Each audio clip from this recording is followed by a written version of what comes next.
আল্লাহ বললেন, জমিনে যা আছে সব তোমাদের কল্যাণে আমি সৃষ্টি করলাম।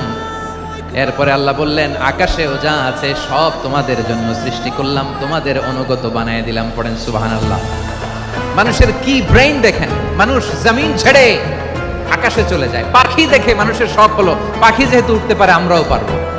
অরবিল রাইড, উইলবার রাইড, দুই ভাই মিলে আঁকাঝোঁকা করতে করতে করতে করতে প্লেন বানায় ফেললো। সুবহানাল্লাহ। এখন পাখিও ওরে, আমরাও ওরি। এরপরেই মানুষের কৌতূহল থামে না এখানে, মানুষ চলে গিয়েছে চাঁদে। কোথায় গেছে? এখন কিন্তু চাঁদে জমি বিক্রি হয়, জানেন? পৃথিবী নিয়ে মারামারি শেষ, রাশিয়া আমেরিকা এখন ধরছে চাঁদ আর মঙ্গল গ্রহ। এখন চাঁদে জমি বিক্রি হয়, মঙ্গলে জমি বিক্রি হয়। এই চাঁদ, মঙ্গল, বৃহস্পতি, শনি সব আল্লাহ তাআলা আমাদের জন্য বানিয়েছেন। সুবহানাল্লাহ পড়েন। মানুষ সাগরের উপরে চড়ে, শূন্যে ভেসে বেড়ায়, পাহাড় কেটে সুড়ঙ্গ বানায়, টানেল বানায়। মানুষ ব্রডব্যান্ডের লাইন নিয়ে যায় সাগরের ভেতর দিয়ে, এক দেশ থেকে আরেক দেশে, এক মহাদেশ থেকে আরেক মহাদেশে। সুবহানাল্লাহ পড়েন।